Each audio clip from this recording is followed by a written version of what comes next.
డబ్బు, అనారోగ్యం, ఉద్యోగం, వ్యాపారం, అప్పులతో బాధపడుతున్నారా? మీకోసమే లాంచ్ యువర్ ఫ్యూచర్ ప్రోగ్రామ్. నమస్తే, welcome back to Suman TV. ప్రస్తుతం మనతో పాటు ఉన్నారు consumers affairs committee chairman Mandari Krishna Reddy గారు. నమస్తే సార్. నమస్తే అమ్మా. సార్, చిన్న పొదుపు పథకాల సంస్థలు అంటూ ఉంటారు కదా, మామూలుగా వాళ్ళకి ఆర్బీఐ ఒక షాక్ న్యూస్ అయితే ఇచ్చింది. సో మామూలుగా చూసుకుంటే చిన్న పొదుపు పథకాలు అంటే ఏంటి అసలు ఒకసారి?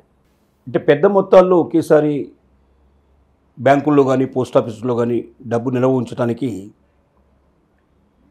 ఎక్కువగా బిజినెస్ పీపుల్, పెద్ద మొత్తాల్లో వ్యాపారాలు చేసేవాళ్ళు, కార్పొరేట్ సంస్థలు దాచుకునే విధానం వేరుగా ఉంటుంది. ఆ డిపాజిట్లు కూడా లక్షల్లో కోట్లలో డిపాజిట్ చేసి 10 ఏళ్ళు 25 ఏళ్ళు అట్లా ఉండేటువంటి అవకాశాలు ఉంటాయి. కానీ మధ్యతరగతి జీవులు, చిన్న ఎంప్లాయీస్, ఎక్కువ డబ్బు లేదు, ఉన్న డబ్బులో ఉన్న జీతంలో కానీ ఉన్న రాబడిలో కానీ కొద్ది మొత్తాన్ని మనం దాచుకుందాం, నెల నెల ఇంత చొప్పున దాచుకుంటే, ఎన్నేళ్ళు దాచుకుంటే మనకి ఇంత వడ్డీ వస్తుంది దాని మీద, ఇలాంటి పథకాలు ఎక్కువగా పోస్ట్ ఆఫీసుల్లో ఉంటాయి. అంటే గ్రామీణ ప్రాంతాల్లో కూడా అభివృద్ధి దాని పని ఉంటాయి కాబట్టి పోస్ట్ ఆఫీసులు ఉంటాయి కాబట్టి గ్రామ ప్రాంత ప్రజలు కూడా వ్యవసాయదారులు ఇట్లా ఉంటారు. కొద్ది గొప్ప మొత్తాలు వాళ్ళు కొద్దిగా అయితే చెల్లించగలుగుతారు. ఎక్కువ మొత్తాలు ఉంటే వాళ్ళ దగ్గర అంత డబ్బు ఉండదు. అలాగే వాళ్ళు ఒక 5 ఏళ్ళు 10 ఏళ్ళు దాచుకున్న కూతురు పెళ్లి కోసమో, లేకపోతే చదువు కోసమో, లేకపోతే పిల్లల చదువు కోసమో, లేకపోతే ఇల్లు కట్టుకోవడానికో, లేకపోతే వ్యవసాయానికి ఏదైనా ఉపయోగపడుతున్న ఉద్దేశంతో కొంత మొత్తాన్ని దాచుకుంటూ ఉంటారు. దానికి 7% పైగా ఇప్పుడు వడ్డీ వచ్చేటువంటి ఏర్పాట్లు జరిగాయి. అంటే చిన్న మొత్తం పొదుపు పథకాలు ఏవైతే ఉన్నాయో దీనికోసం ప్రత్యేకంగా ప్రతి గవర్నమెంట్ ఆఫీసులో కూడా ఒక ఆఫీసరు, ఒక వింగ్ ఉంటుంది. వాళ్ళు ప్రోత్సహిస్తారు. అంటే ప్రజలకు చెప్తారు, దాని గురించి వివరంగా చెప్తారు. గవర్నమెంట్ ఎంప్లాయీస్ ద్వారా దీన్ని ప్రచారం చేస్తారు. ఆ తర్వాత దీనికి సంబంధించిన ప్రభుత్వానికి సంబంధించిన ఏవైనా ఉంటే కూడా డబ్బులు దాంట్లో పెట్టిస్తారు.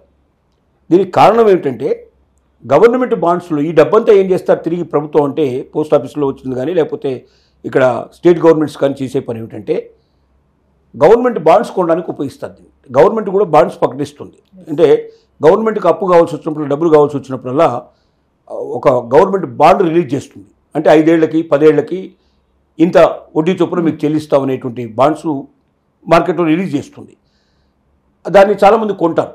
ఎందుకు కొంటారంటే గవర్నమెంట్ బాండ్ అంటే 100% ఖచ్చితంగా ఆ డబ్బు తిరిగి వస్తుంది. ప్రభుత్వాలు మారొచ్చు కానీ ప్రభుత్వం తరఫున ఎవరైనా సంతకం పెట్టినప్పుడు ఆటోమేటిక్గా ఏ ప్రభుత్వం ఉన్నా దాన్ని గౌరవించాల్సిందే, ఏ ప్రభుత్వం అయినా ఆ డబ్బు మళ్ళీ తిరిగి చెల్లించాల్సిందే. కాబట్టి ఇది ఇలాగ గవర్నమెంట్ బాండ్స్ కాబట్టి దానికి మంచి డిమాండ్ ఉంటుంది, అందరూ కొంటారు. ఇట్లా వచ్చిన డబ్బుతో ఏం చేస్తుందంటే పోస్ట్ ఆఫీస్ కూడా గవర్నమెంట్ బాండ్స్ కొంటుంది. కొన్నప్పుడు దాంట్లో ఎక్కువ పర్సెంటేజ్ వస్తుంది కాబట్టి దాంట్లో వీళ్ళకు చెప్పినటువంటి 7% పైన ఉండేటువంటి వడ్డీ వీళ్ళకి చెల్లించి మిగిలిన ఏదైతుందో పోస్ట్ ఆఫీస్ డెవలప్మెంట్కి వాటికి ఉపయోగిస్తారు.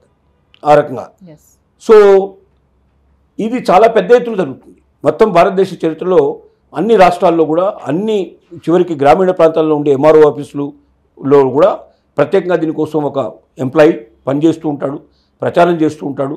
ఎప్పటికప్పుడు ఏ బాండ్లో పెట్టాలని చెప్పి మళ్ళీ వచ్చిన డబ్బులు కూడా వాళ్ళు సజెషన్ చేయడం జరుగుతుంది. ఒక పెద్ద యంత్రాంగం నడుస్తుంది ఇంట్లో. ఈ మధ్య ఏం జరిగిందంటే 2 కారణాల చేత వడ్డీ రేటు తగ్గించేటువంటి పరిస్థితులు కనబడుతున్నాయి. ఒకటి ఏమిటంటే రెపో రేటు తగ్గింది.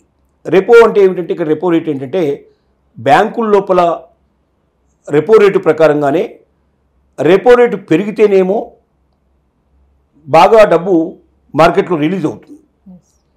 అంటే ఒక బ్యాంకులో ఎంత డబ్బు ఉంచుకోవాలి మినిమంగా వాళ్ళు లోన్స్కి ఇట్లా ఇవ్వడానికి, రిజర్వ్ బ్యాంకులో ఎంత నిల్వ చేయాలి, అంటే వచ్చిన మొత్తం డబ్బుని రిజర్వ్ బ్యాంకులో నిల్వ చేయడానికి అవకాశం ఉండదు.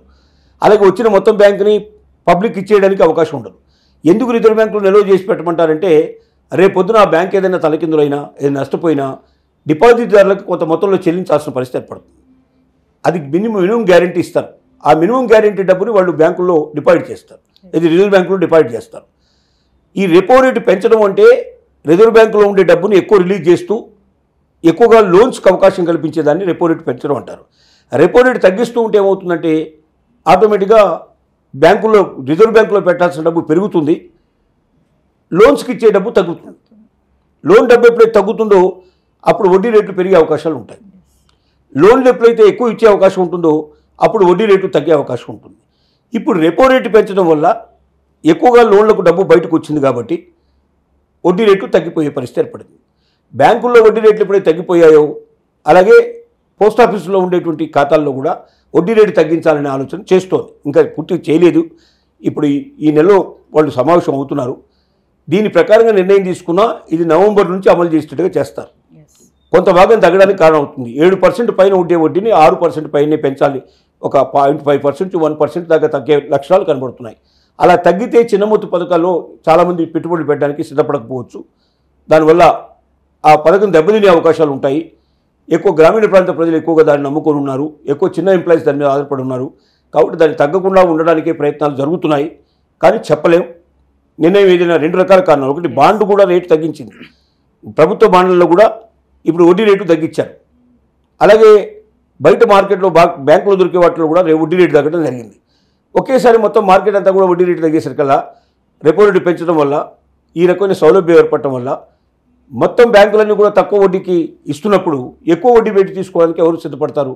కాబట్టి మేము కూడా వడ్డీ రేటు తగ్గిస్తాం అనేటువంటి పరిస్థితుల్లో చిన్న మొత్తం పొదుపు పథకాలకు సంబంధించిన సంస్థ ఆలోచిస్తుంది. ఇంకా అమలు చేయలేదు, కానీ అమలు చేసే అవకాశాలే ఎక్కువ కనబడుతున్నాయి. అంటే ఇప్పుడు ఆర్బీఐ ఇచ్చినటువంటి న్యూస్ ఏదైనా కొంచెం ఎఫెక్ట్ అవుతుంది వాళ్ళకి. ఖచ్చితంగా ఆర్బీఐ కిందనే నడవస్తుంది ఏదైనా సరే.